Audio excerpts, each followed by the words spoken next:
Great. So thank you everyone for your patience this morning, and it took a moment to get everything sorted. And Pete, glad to have you with us. We are here today on August 22nd, 2023, for the Resiliency Strategies Informational session hosted by Lawrence or presented by Lawrence Berkeley National Labs regarding the value of sharing and consolidating critical community, electricity, and natural hazard information. Next slide. So real quick, we'll run over some WebEx Logistics. For those who have attended a lot of our workshops, this should be nothing new.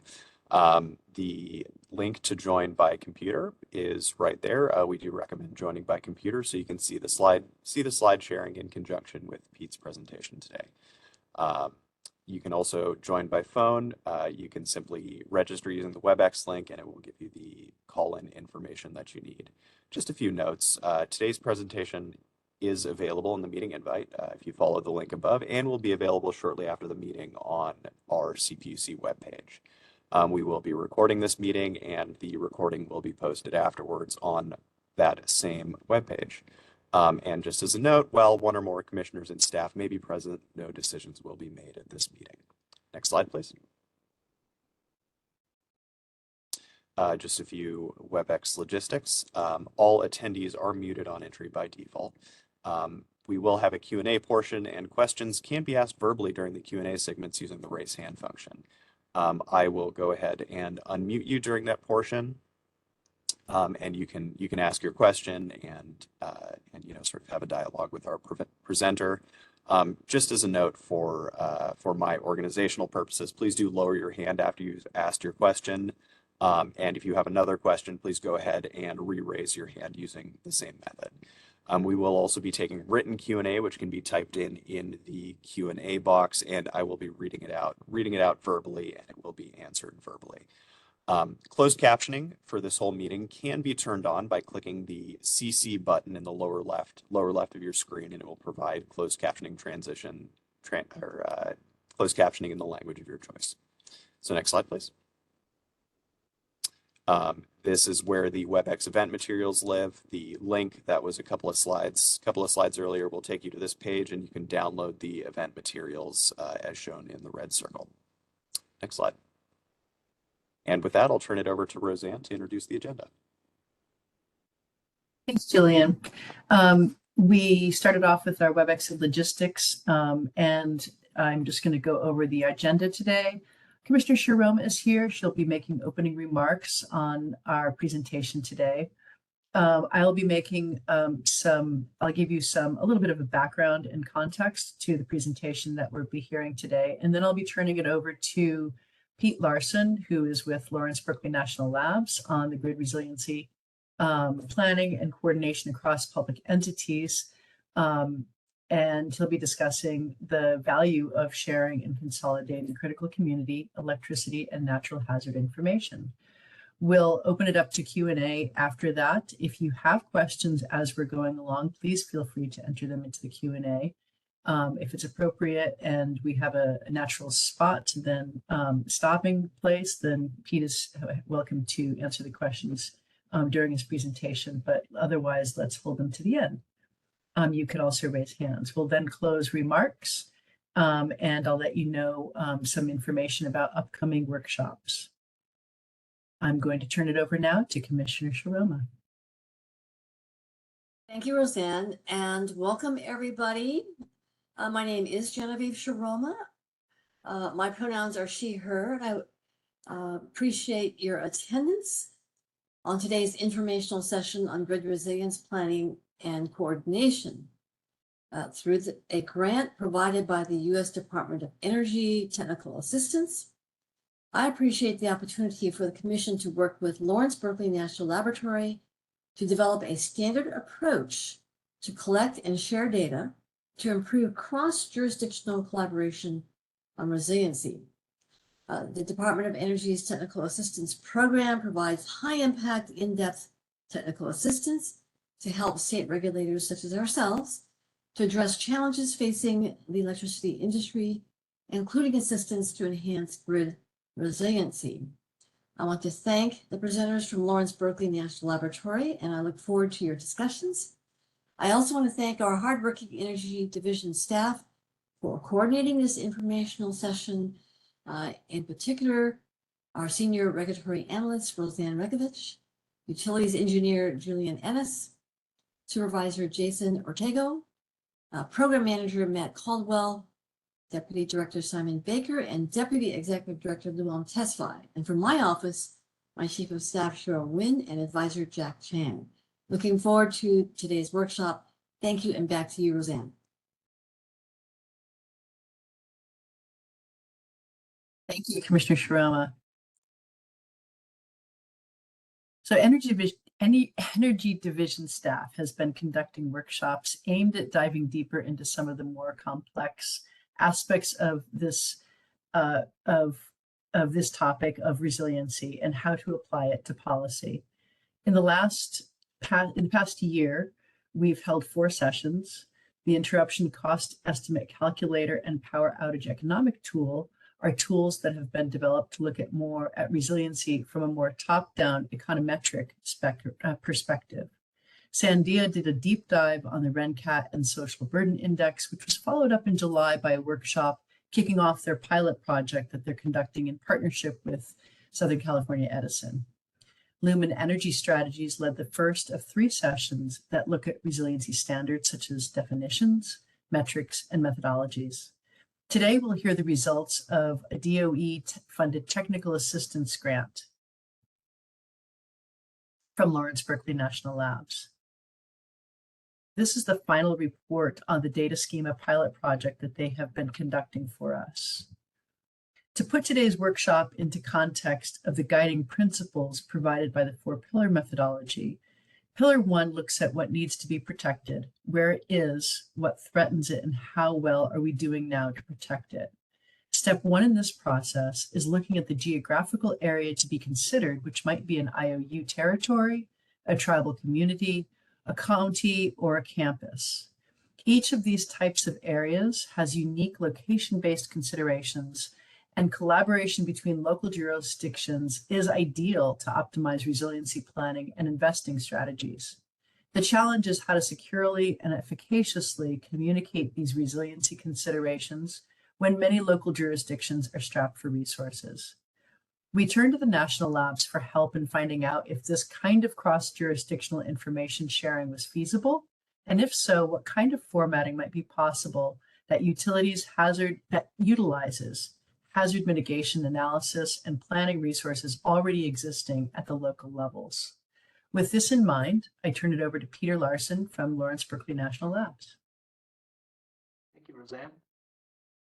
All right, well, thank you, everybody, and thanks, Commissioner Sharoma, for providing some opening remarks. And I want to acknowledge staff at the CPUC who've been working with us hand in hand on this project for a little over a year, I guess, maybe about 16 months or so. And so we're really excited to share with you what we've been undertaking with support from the U.S. Department of Energy.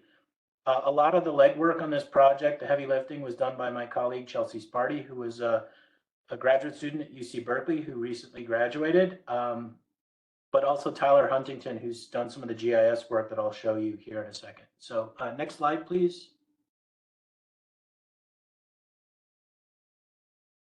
So this is probably no big surprise to everyone on this call.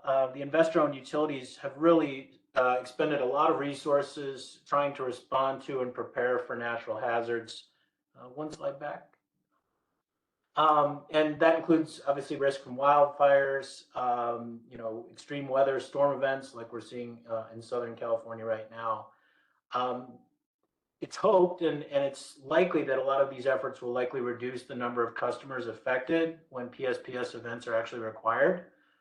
However, there's no centralized system that contains the location and the characteristics of both critical community and electricity infrastructure. And up until this point, this GIS-based information about where electricity and community infrastructure have really resided in 2 separate data streams. First, the CPUC is required via proceeding R1909-009 that utilities upload the location and details of their electricity infrastructure into these microgrid planning portals, which I'm sure some of you may have heard about. And then local and tribal governments collect this information on their critical infrastructure as part of hazard mitigation planning efforts. And a lot of hazard mitigation planning efforts are required by FEMA in order to receive federal assistance. Next slide.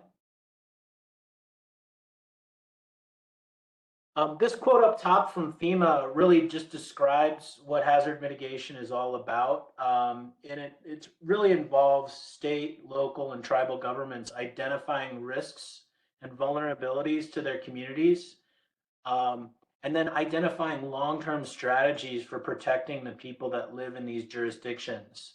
And these plans that are put together, these hazard mitigation plans, are really important for, as FEMA states, breaking the cycle of disaster damage and reconstruction.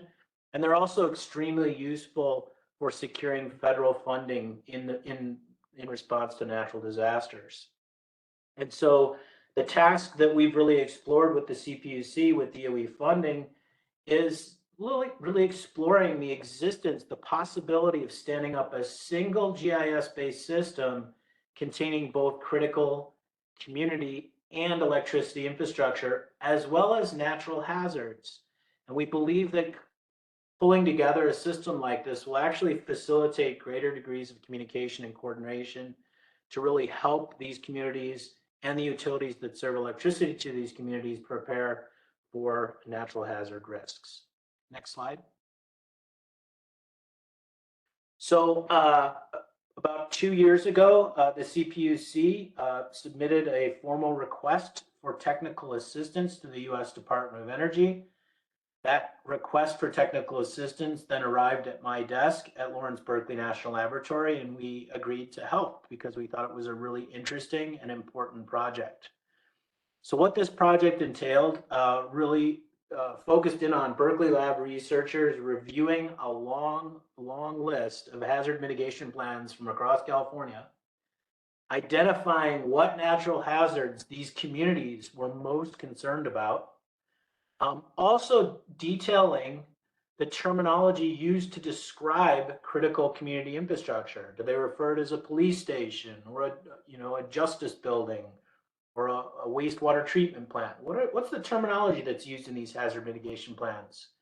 And then assembling information about the availability of GIS or geospatial information that could be incorporated into these utility microplanning portals that were required as part of that rulemaking I mentioned a bit ago.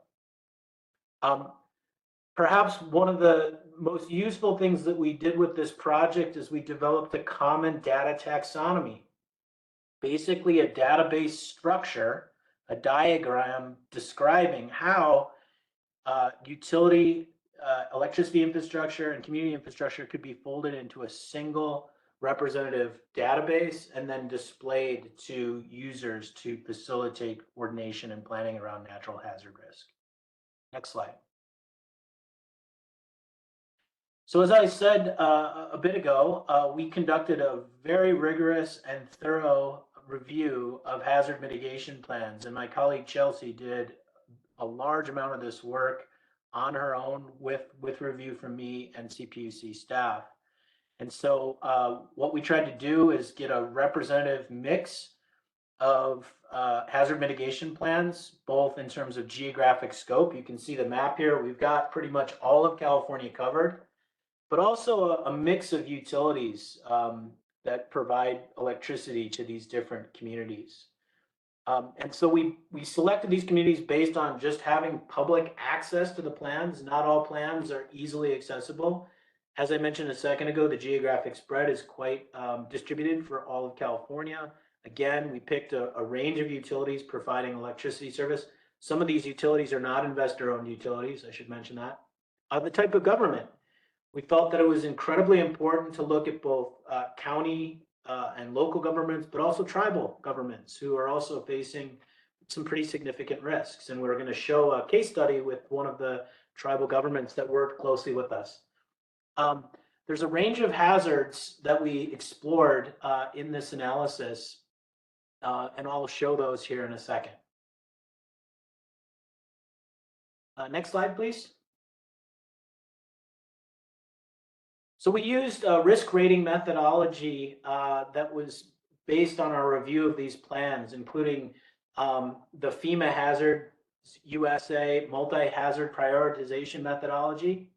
Some of the plans didn't explicitly state the methodology used to rate the hazard risk, but for consistency and to facilitate comparison across plans, we created a common risk rating system that was uniform across all jurisdictions, and that's shown on the table on the right. If a hazard mitigation plan indicated that some hazard was severe or extreme or very high risk to that particular jurisdiction or community, it was given a score of 5. If it was just casually mentioned or not mentioned at all, it was given a score of 0, and you can see the other scores below. And then what we did is we summed up all of these risk ratings using this common definition to determine which hazards were of most concern to the hazard mitigation planners from across California. And I think what I'm about to show you will be quite interesting and probably not that surprising. Next slide. So the hazard mitigation plans included, sections or chapters describing critical infrastructure that may be exposed to risk. We identified and compiled information on the critical infrastructure at risk and gave examples when plans referred to a particular type of facility using similar terminology.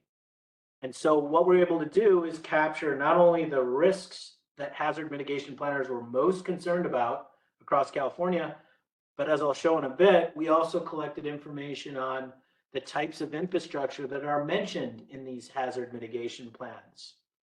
One other important thing that we compiled as part of this project, which we will share or have shared with the CPUC, is we developed a spreadsheet containing all of this information, including, perhaps most importantly, the contact information of the hazard mitigation planning experts, including any staff involved in doing GIS assessments of these state and local governments and tribal entities.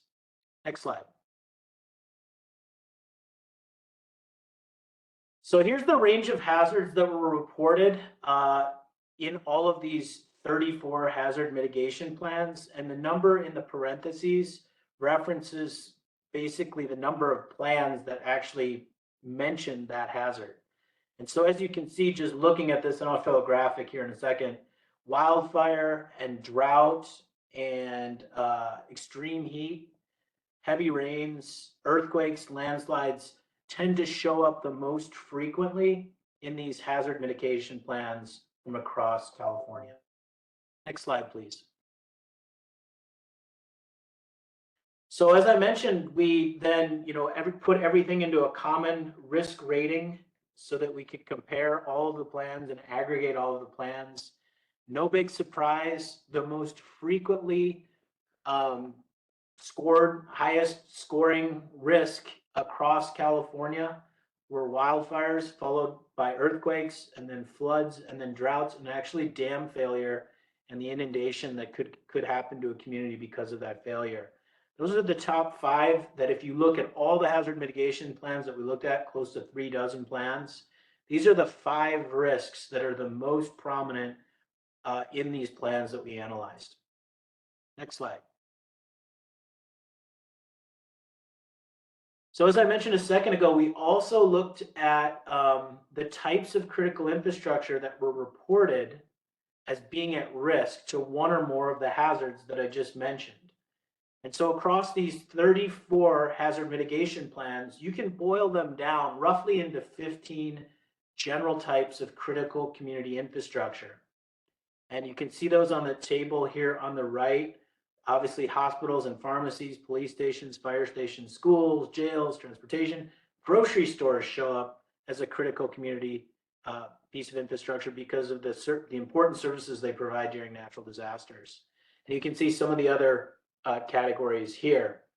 One thing that we did find is there's a significant variability in how certain types of infrastructure are described, and that has kind of local context. And that makes sense because if you're looking at a community, maybe Santa Barbara has a specific term for how they describe their police station, and another community may describe a police station as a justice center or something like that. But what we try to do is boil it down into the most common sort of types of infrastructure that were evaluated being at risk to natural hazards.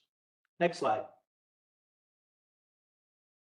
So if we also count the number of plans reporting these different infrastructure types, what you see is fire stations show up the most frequently. That's probably closely aligned with the fact that wildfires are the top risk. Hospitals, water facilities, police stations, and telecommunication facilities round out the top 5.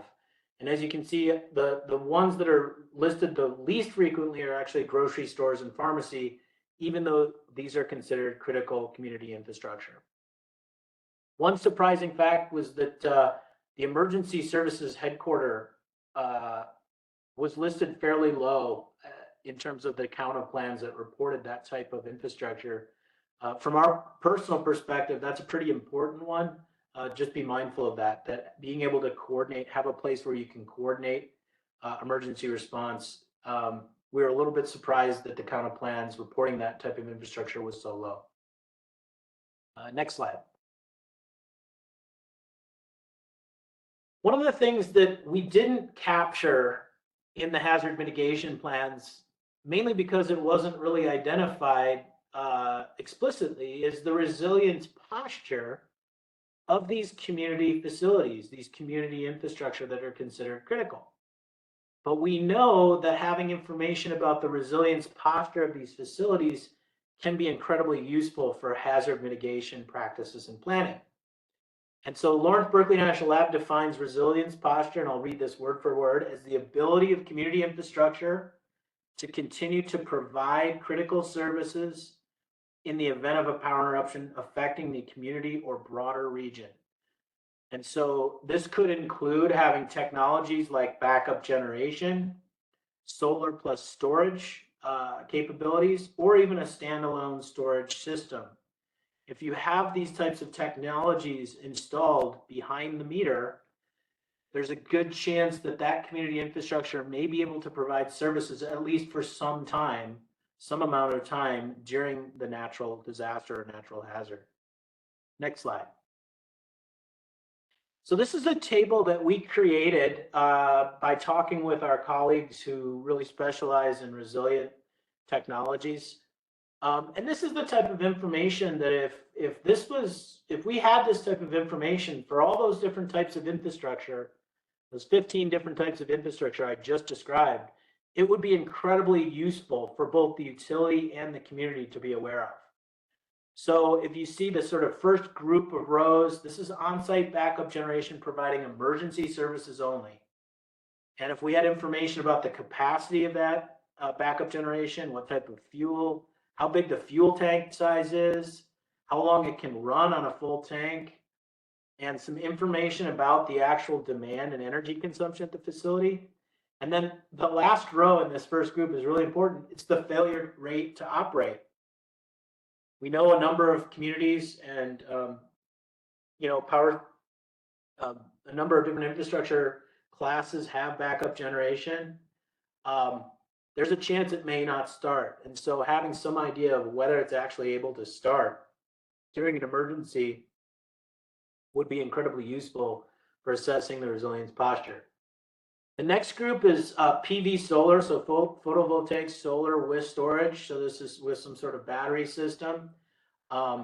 It's used, continuously, but also available for emergencies. And you can see some of the data that if we had this for every infrastructure type, community infrastructure type, that would be incredibly useful for understanding the resilience posture. And finally, the standalone storage systems that are really used for emergency only, and we're assuming that they're fully charged at any given point in time.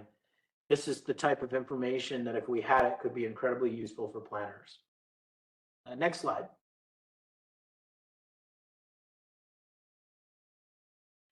So one of the big findings that we gathered out of this analysis and review of hazard mitigation plans is that only one jurisdiction out of the 34 shared their contact information for their GIS analyst in an accessible location on a county website.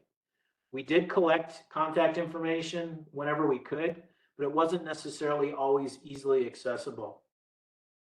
We also found, and this is really important as the CPUC considers potential future rulemakings, is that many local governments, many tribal governments don't have the resources to support full-time staff specializing in GIS. They may have someone working part-time, and we've certainly interacted with some really great staff, particularly at Bishop Paiute. But a lot of these, tribal and local and county governments just don't have a dedicated full-time staff person specializing in GIS. And not surprisingly, these local and tribal governments, they're working very hard, very diligently, and they often take on multiple roles within their department. And so that stretches their ability to really understand the location and the makeup of where community and critical infrastructure is. This is a really important point, number 4. Some of this hazard data, and especially the location of critical community infrastructure, can be considered sensitive and may not be generally available to the public. And so that's something to be thinking about going forward if we decide that, standing up a single database system that contains electricity and community infrastructure in the same place. This is something that's going to need to be resolved and worked through. So that these types of issues, especially this issue around accessing sensitive data, will likely require lengthy conversations with each local and tribal government, and potentially a lengthy approval process. Next slide.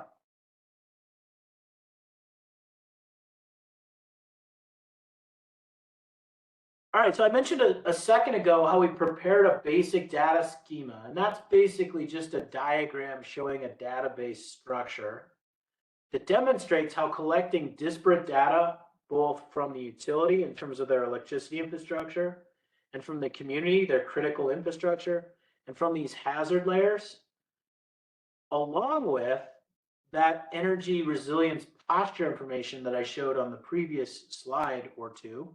If you pull all these together, you could actually display these in a centralized GIS portal like the microgrid planning portals.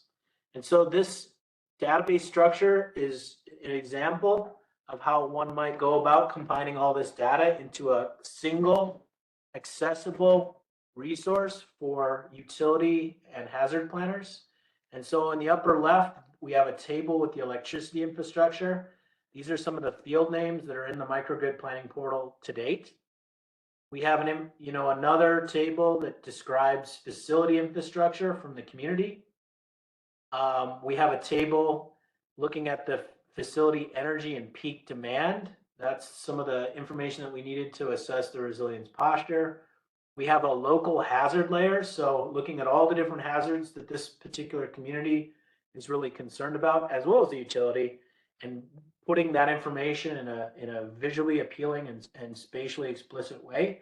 That's the upper right. And then finally, this facility emergency backup capabilities table. This is that resilience posture table that I described a second ago.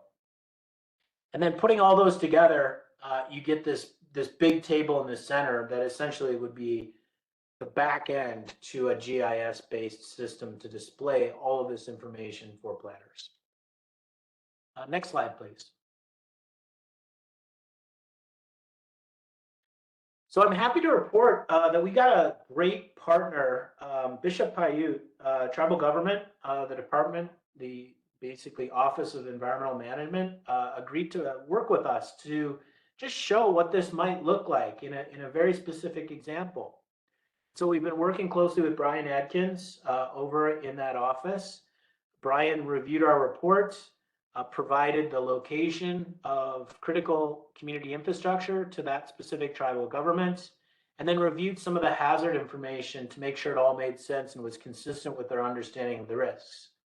Bishop Paiute tribal land is about 879 acres, and it's located in the Owens Valley, so at the base of the Sierra Nevada mountain range. You can see it here on this map. So we worked closely with their staff just over the last month or two to demonstrate what something like this might look like for other jurisdictions, with Bishop Paiute being our case study here. Next slide. So this first map is basically an overlay of Bishop Paiute's critical facilities that they identified to us. It also includes segments of SoCal Edison's 3-phase and 1-phase interconnection capacity analysis power line circuits.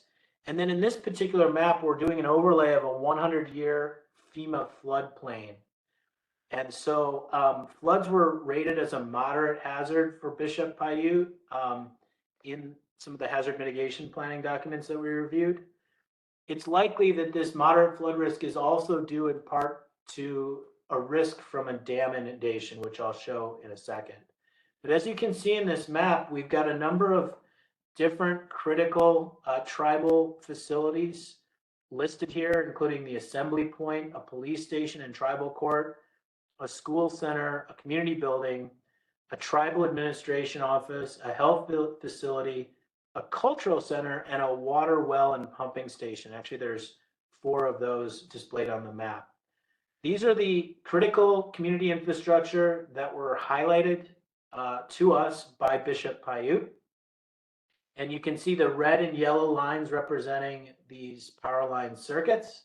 And then the blue areas are the inundation zones from a 1 in 100-year flood as relayed to us through FEMA. And so you can see here that some of the infrastructure obviously is served by these power lines. It's not in a floodplain, but some of the infrastructure, especially right in the center of the map, which includes the school, which includes some of the assembly point, is very close to a flood zone. And so that's the type of information that's, I think, really important for both the community, the tribal government, but also the utility who's thinking about trying to make this power system more resilient in the future. Let's go to the next slide. So now I'm showing you a map of that same critical infrastructure and those same power line circuits, but if there's a failure of the hillside dam, which is close, not too far away from this particular area. And so as you can see, this dam inundation zone is quite large. It spans, I would say, probably 2/3 of the entire reservation. So this is something that's of concern. I would point out that the only infrastructure that doesn't appear to be impacted by this dam inundation is the water well and pumping station down in the lower left-hand corner of the map. Everything else, every other really important piece of infrastructure for this tribal government seems to be at risk, including the utility infrastructure from this dam inundation. And as I pointed out in that earlier slide, dam inundation was one of the top 5 hazards mentioned in the hazard mitigation plans from across California. Next slide, please. This final overlay contains that same map of critical infrastructure, the utility infrastructure, but here we're looking at wildfire hazards. And not surprisingly, like many, many other communities in California, wildfires are rated as a high risk in this particular area. And so you can see the green represents a low wildfire hazard. The yellowish color is a moderate. And then you see high, this more orange reddish color on the map. And so big portions of this particular area have significant, either moderate or high wildfire hazards. Nearly all of the infrastructure, including the electricity infrastructure supplying services to the community infrastructure, seems to cross a high wildfire hazard area. And so this is another example of how this information is incredibly important. One thing that could be really useful in the future is if we had information about whether these particular power line circuits, whether the utilities actually had information that said that they're providing electricity service to a critical customer. That's a way of basically verifying that what the community identifies as critical infrastructure and the utility has identified as critical infrastructure match. So anyway, that's an example of a wildfire map overlaid on top of this electricity and community infrastructure. Next slide. So we got a lot of really interesting insights out of this project. And one of the big insights that we learned is that the communities don't necessarily assign risk to the infrastructure specifically, they assign risk to the natural hazard. And so that's something important to kind of remind ourselves when we think about collecting and displaying this type of information. Every plan, not surprisingly, was unique. Some were extremely lengthy and complicated and comprehensive. Some were new, some were short, some were shallow. There's just so much variety when you review 34 hazard mitigation plans. Some of the plans were prepared in-house by the local, county, or tribal government, while others were prepared by third parties or consulting firms under contract to that government. And as I pointed out earlier, many of these communities, including the tribes, have a very limited number of staff dedicated to conducting hazard analysis and conducting this type of planning. And there are even fewer staff whose job exclusively focuses on mapping of infrastructure. So that's something that's going to need to be worked out if the plan is to really stand up a system like this statewide.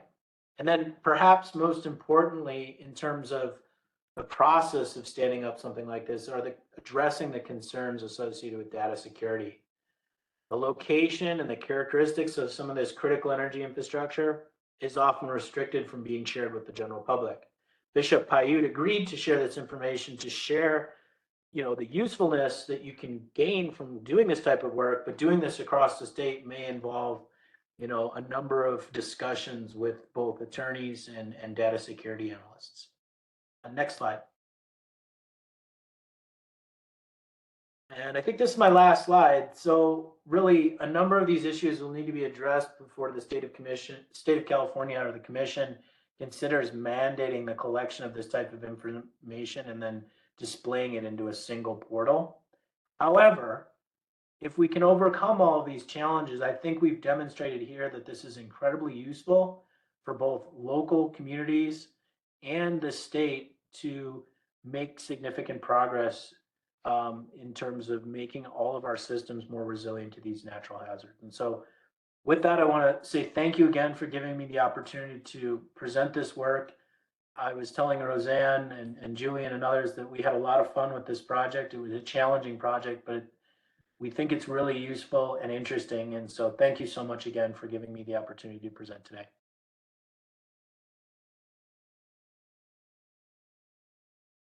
So much, Peter. That was really interesting.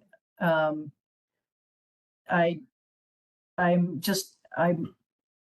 constantly amazed at how much we can learn by laying geospatial information on different layers. So that was really helpful to see that in action. I'd like to open it up for Q&A. I'm also acknowledging that apparently there was some difficulty in signing into today's meeting, and I do apologize to anyone who had difficulty who might be calling in.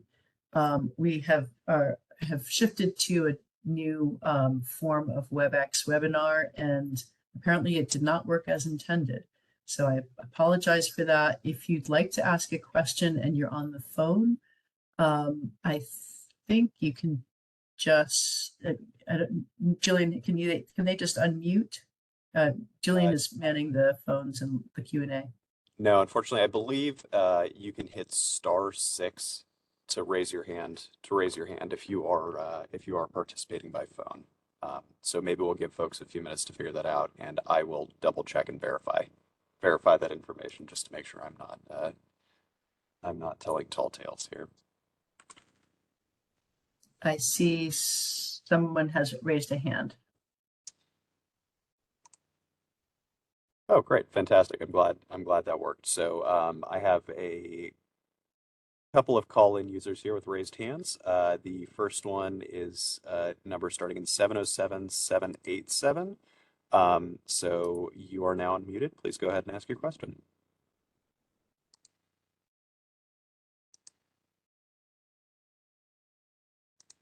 Or not. Hold on.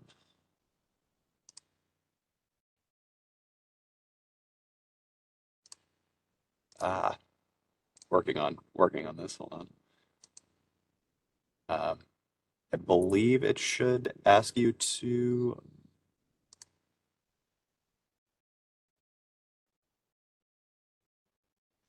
I believe for the Callin users, it should ask you to unmute. There we go.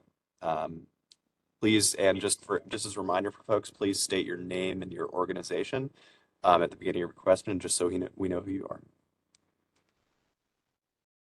Hi, my name is Will Abrams. I am a resident of Sonoma County. I was unable to join on the video, but glad I was able to dial in by phone.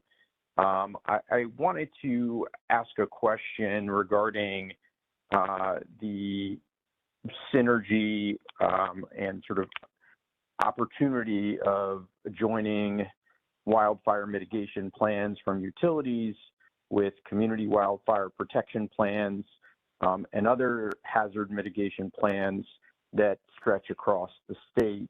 I'm concerned that we are measuring different things, that the wildfire mitigation plans do not mention or speak to what is going on in counties or in other jurisdictions, and wanted to see if the panel could talk to what the hurdles are for joining those plans and having a cohesive strategy moving forward.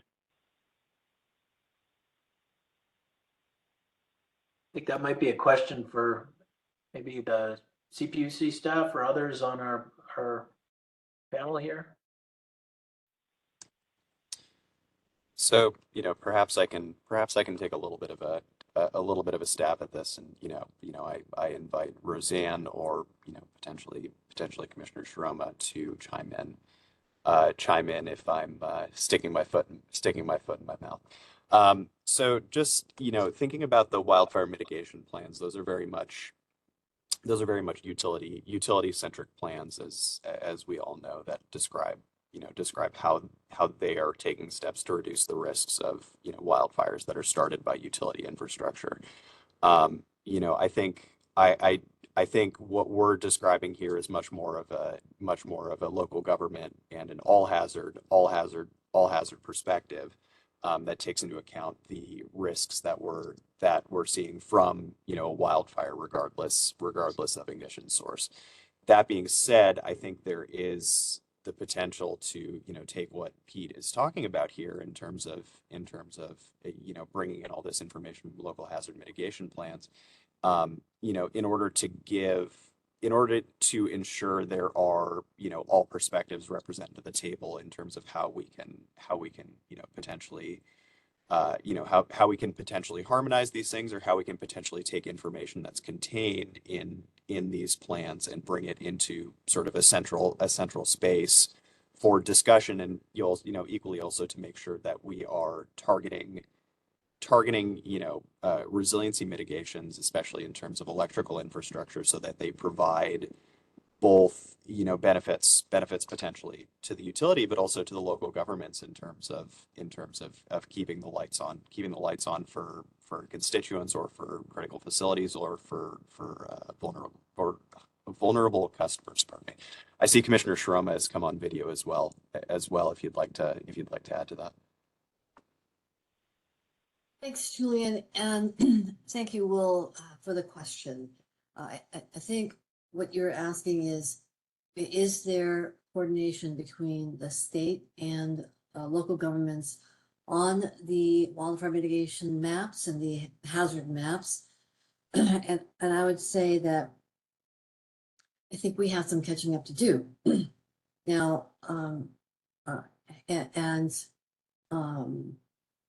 follow up with the Office of Energy and Infrastructure Safety at our sister agency over at the Natural Resources Agency. I think what this series of workshops is pointing out on resiliency is that the importance of a master GIS system, the importance of assuring that effort is a localized effort, and then that comprehensive effort in helping to inform us in terms of priorities and where investments need to be prioritized. So I am not aware of that kind of a master overlay of efforts and maps at this juncture. But I do think that it is an important effort that should be done. In those wildfire mitigation plans, we have emphasized the coordination with local government and to have the tabletop exercises in advance. And I think that's come a long ways in the last 4 years. But there is more to be done. I certainly do feel the urgency for that. Roseanne, is there anything else to fill in? Both you and Julian have covered quite a lot of what I was going to say. Thank you, Julian. The only thing I would add to this is that, you know, one of the things that we wanted to make sure that we could start bringing into our awareness is this ability for local communities to be able to have this information so that they could pursue opportunities that may be outside of the electric utilities jurisdiction. And I think that's another important resource to bring into this conversation as well.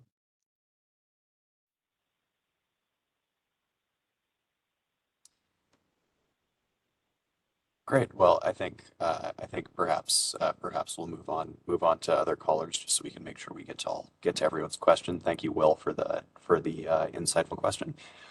Just as a reminder to folks, when I unmute you, please go ahead and state your name and your organization, and we will go ahead and try and answer your questions as best we could. The next call-in user is 805-705. I've sent you a request to unmute, so you should now be able to do so.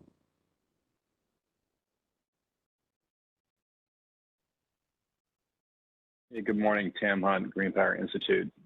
Really interesting and important presentation and work you're doing. And the question, just to clarify the role of critical infrastructure information, CII, which, as I'm sure you know, has been a source of controversy for years, as you know, a terrorist threat, et cetera. I didn't see that information bottleneck mentioned in your presentation. Are those issues still present, or has that prohibition kind of relaxed a bit? Can you kind of reflect on the role of CII in relation to your work here? Yeah, so we basically noted, in the slides here and in the report that there are obviously some sensitivities around this data. It's not clear, what's in the hazard mitigation plans is public. It's not clear what organization is weighing in on what is critical energy infrastructure or critical community infrastructure and sort of marking this information. But I think that's a longer conversation. As I pointed out, I think it's a major sort of thing that we need to work out is what can be shown to whom if something like this is stood up in the future. And it may be that this type of information is only shown to people that actually have the ability to look at stuff that is deemed CEII or critical energy or information or infrastructure. That makes sense. And I get a follow-up. Sorry, go ahead. Well, I was just going to add the perspective that, I believe that a lot of the locational data about energy infrastructure, be that power lines or substations or the like, as long as, or including some other, information about sort of capacities and voltage levels and stuff, is not covered under CEII, and is generally, I believe available to the public. But just wanted to add that perspective here as well. Got it. Yeah, I didn't know the nuances of those prohibitions. But I guess a follow-up quickly. I can certainly see a potential solution here for anything that is sensitive information, where there's a more complete version of the maps available to those who are authorized. And then for the public, a version that doesn't include, sensitive information, I guess. So at least there's a public interface for folks who are concerned and don't have, the appropriate authorizations can still access, key information to learn and be apprised of, their community vulnerabilities, et cetera. Yeah, I think that's certainly possible. If you were to stand up the system, you could think about a non-public version and a public version. A public version contains maybe more aggregate information, still maybe has the hazard maps and displays some type of infrastructure that the public is allowed to look at. And then there could be a bit more of a non-public version that has, more detailed information on infrastructure, more detailed information on community infrastructure at risk, and that may be a group of authorized individuals that span, hazard planning offices to the utility planning offices, and potentially the commission itself. Yeah, absolutely. And I'll also add that that the requirements for the PSPS and public safety partner portals that are stood up by the large electric IOUs to share information about their PSPS outages, I think could potentially be a model of that, because they do have a tiered access structure depending on your user type and depending on your data needs for that. The PHMSA pipeline maps also have a similar structure that could be considered for that.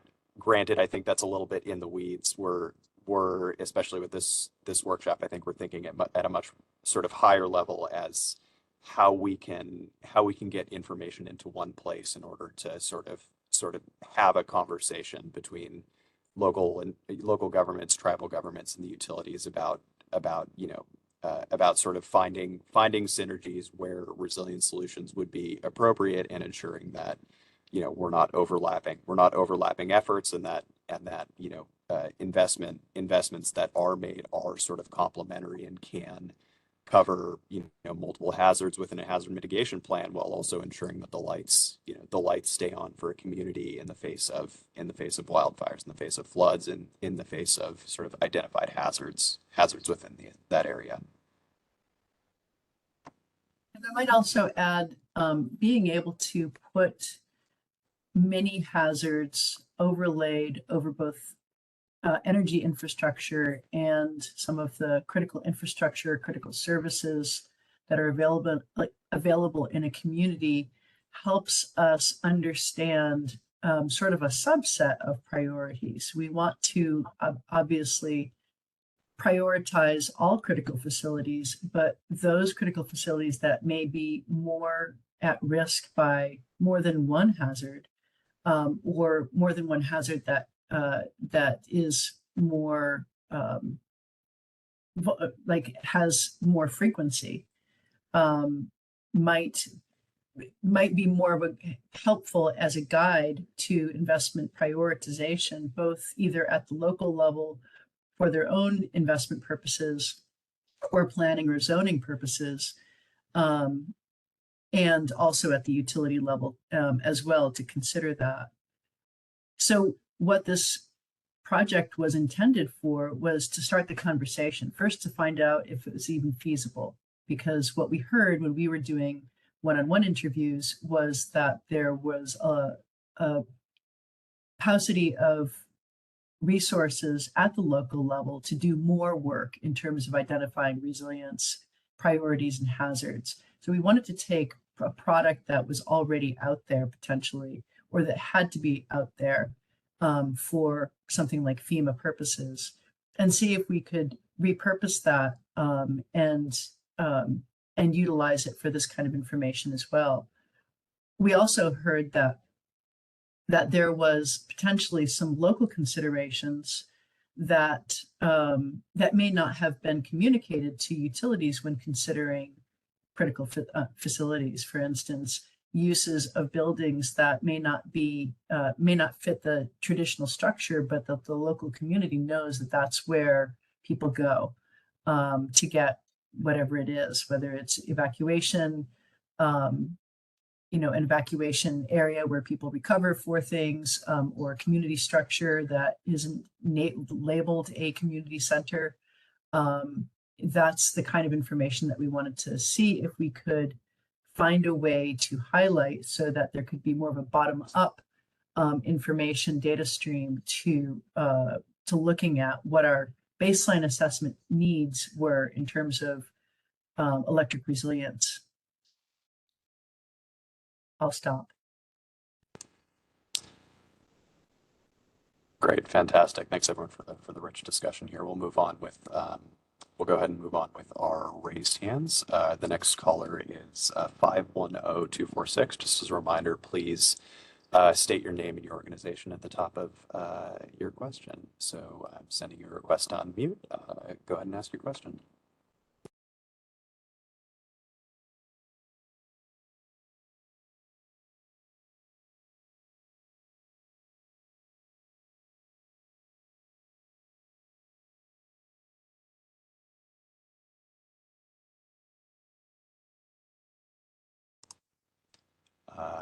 We can't hear a question. Again, this is 510246. Can you hear us?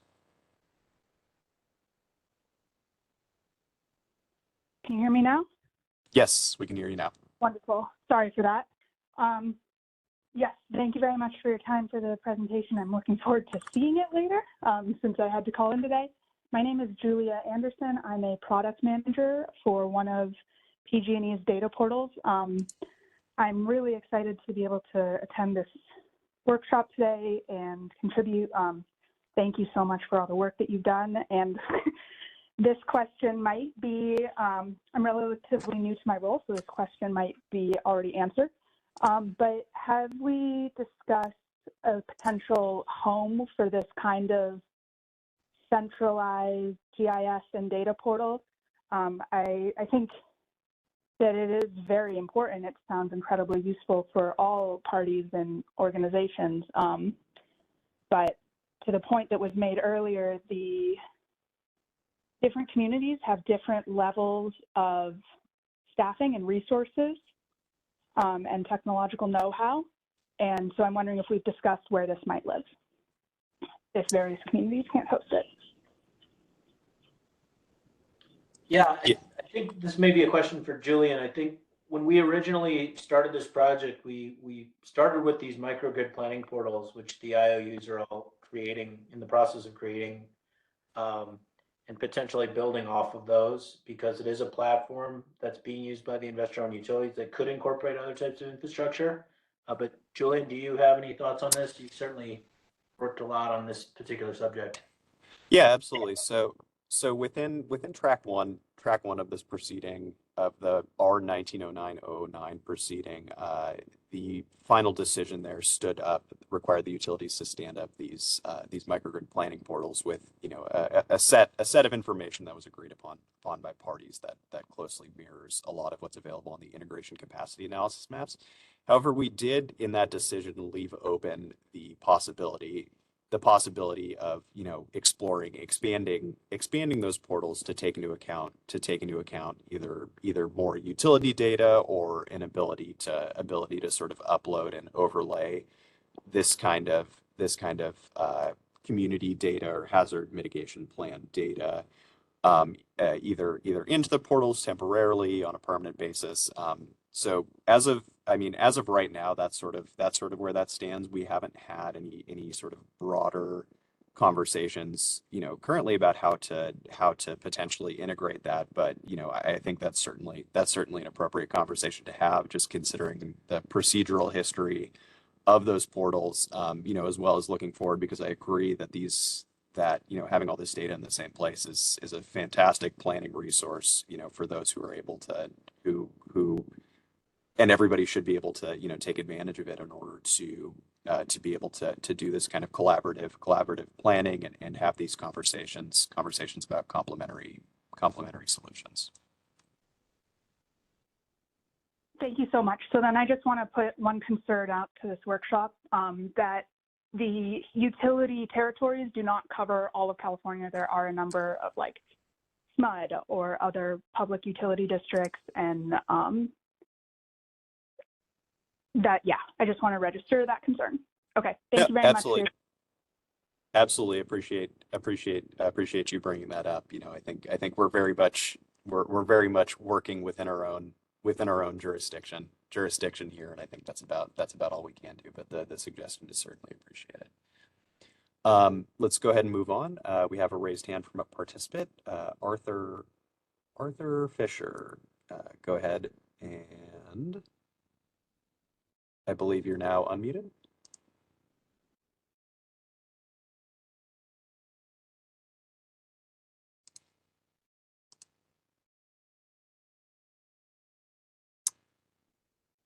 Arthur, are you there? I've sent you a request to unmute if you'd like to answer, or if you'd like to ask your question.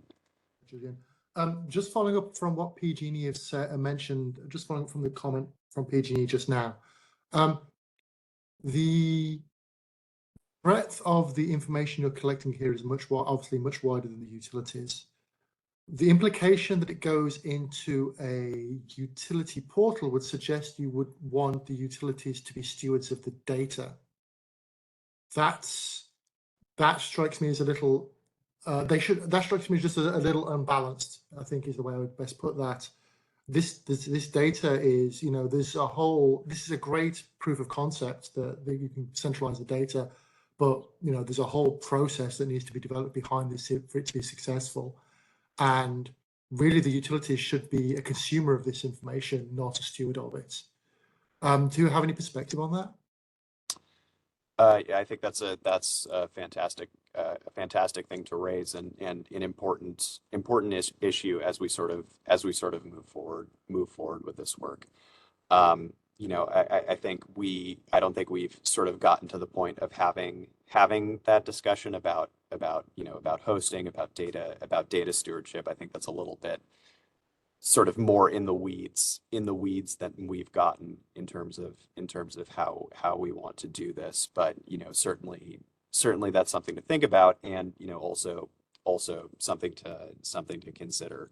I think we had heard sort of preliminarily an option where data portals could simply be a place where data could be overlaid rather than actually like uploaded and stored to produce maps, as a potential option, just so this data stewardship issue might be not necessarily avoided, but ensure that data is staying in the hands of the folks that create it.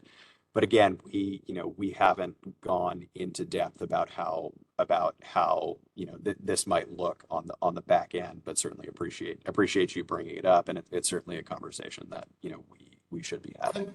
Can I just follow up with one more comment on that? Please. Just to respond, Julian. In reality, I mean, as you've discovered through this process, as Peter's discovered through this process, as I said before, different communities are at different levels of maturity as far as using GIS is concerned. So if you would want to develop this sort of information centrally, you need to be able to put the tools in their hands. That automatically means that you're developing a data collection process as well as a data, and then you then have to recognize who really needs to own that process and where that needs to live, and really whether that is a government role or a utility role or a different agency, OES or something like that. I think that has to be taken seriously, and the fundamental question to my mind is who will own that data, that process, and then from there you can build on it. Because we can't just this cannot just be ad hoc. As you see, the data is just not mature enough. No, I completely agree with everything everything you said. Again, I think there are a lot of conversations that we sort of need to be having moving forward. In terms of posing, the who's, the what's, the how's, and the why's here. I see Commissioner Sharoma, you look like you want to add something. You're here. We don't have definitive answers today.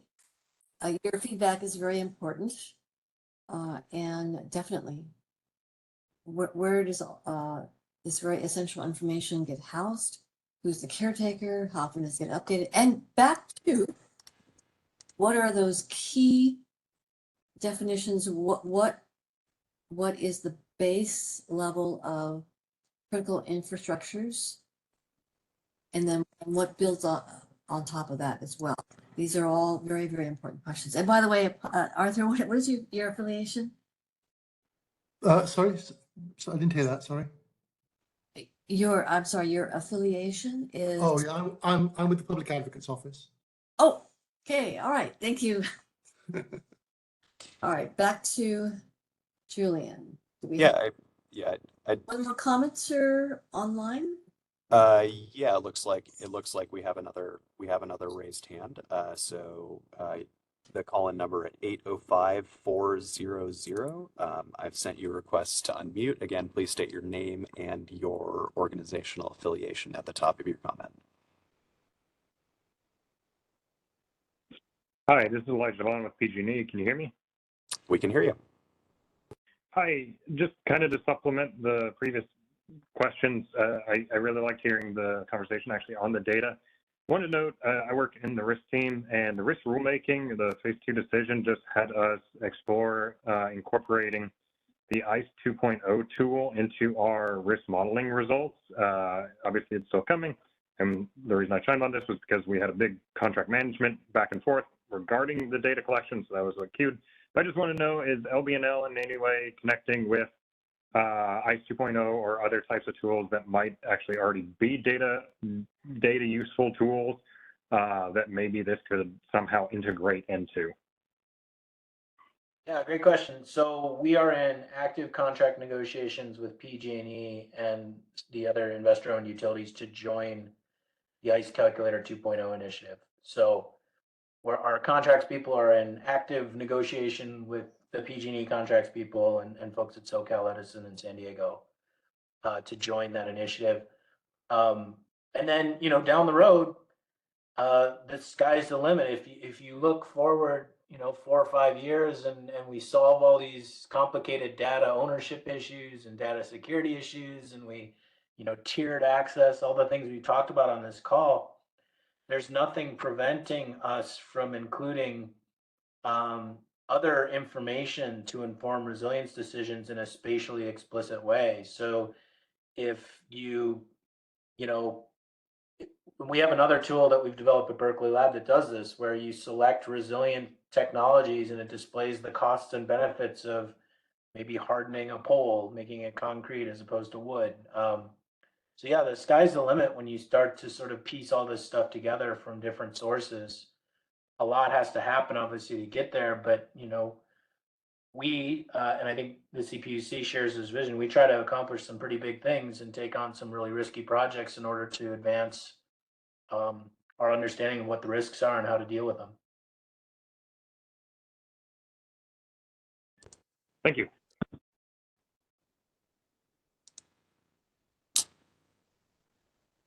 Great. I'm excited that we're having such sort of a lively discussion. And I think it's really tying in a lot into our sort of broader goals with resiliency planning really nicely.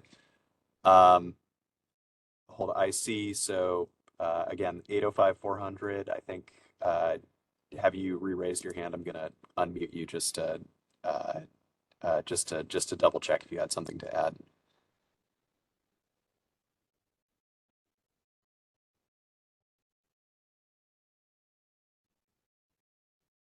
It talks over you. I think you were asking me 805-400. I don't have anything to add.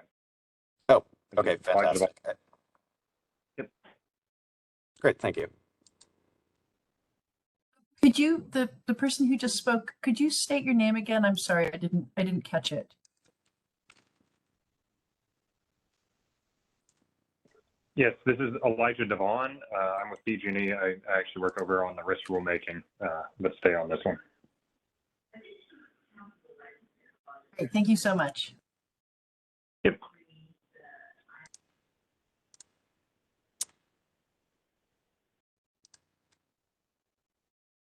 Great. So we'll just give folks one more moment to to raise their hands or type any questions they may have into the Q&A feature before we move to some closing remarks and next steps.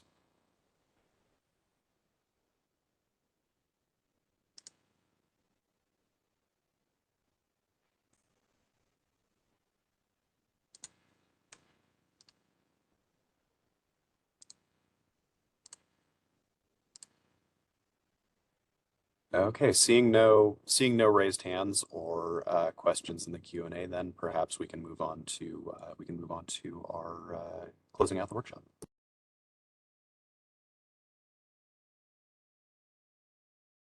Turning it over to Commissioner Sharoma then. Well, once again, thank you to Lawrence Berkeley National Labs. Peter, thank you for a really a good overview of the work that you're doing. Thank you to Roseanne and Julian. Very, very, not only fascinating, but essential conversation that we're having through these series of workshops, really all geared towards resiliency planning. And it is definitely not lost on me that we need to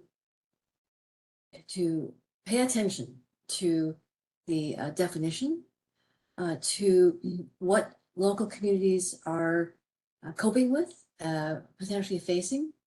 We hear and experience and work a lot on wildfire mitigation, but there are other things as well. And in fact, Hurricane Hillary is, another important experience, and definitely are keeping in all of the communities that were heavily impacted by the rain, the effects of the hurricane, who are coping as we speak. The local governments who are coping as we speak with that horrendous amount of rain. And meanwhile, our sister agencies over in Hawaii, Maui and Lahaina, experience beyond catastrophic, just horrific events. So I think this effort continues to be very important, very essential. I know Roseanne or Julian will be talking about the next opportunity in September, October, November, for continuing education, knowledge, and all geared towards the commission determining what are the next steps within this conversation. So thank you very much, everyone who tuned in. We will work out the information technology issues, and the slide deck will be available to everyone. Thank you. Thanks, Commissioner Sharoma. Yes, so we have another workshop coming up, the second of the 3 workshops presented by Lumen Energy Strategies. They will be focusing on resiliency metrics at the next workshop, and that's September 5th. It will be held from 10 to 2:30, and you should be getting a service announcement soon for that. It will be posted on our website, Resiliency and Microgrids Events and Materials. The next workshop after that will be a use case demonstration of the 4-pillar methodology as it's applied to an in front of the meter utility microgrid in SDG&E territory, and behind the meter on a campus-wide district utilized by Sonoma County Junior College District in Santa Rosa, primarily in Santa Rosa, but the college district is looking at using or has been using the 4-pillar methodology to step through their next iteration of microgrid applications. That will be October 19th. On November 8th, we'll have the 3rd of Lumen Energy Strategies workshop looking at resiliency methodologies. So they will have started with definitions, resiliency definitions, bringing that work into resiliency metrics on how we use the metrics to make meaning of those definitions, and then how we go about applying those metrics and definitions. That will be on November 8th. November 28th rounds out our series, and that will be the final report of the Southern California Edison and Sandia partnership pilot project on RenCat, which is the Resiliency Node Cluster Analysis Tool. That project is looking at bringing IOU information and data into the RenCat tool to see if we can, what we can learn by seeing an evaluative level of the social burden index across the territory and how that might inform our resilience planning. I hope you join us for these workshops. Please feel free to contact myself or Julian at the CPUC if you have any questions or need access to any of these materials. We will be posting this recording as soon as it shows up in my box, and we will be posting that on our webpage so that you can come back and listen to this, and also you look at the slide decks.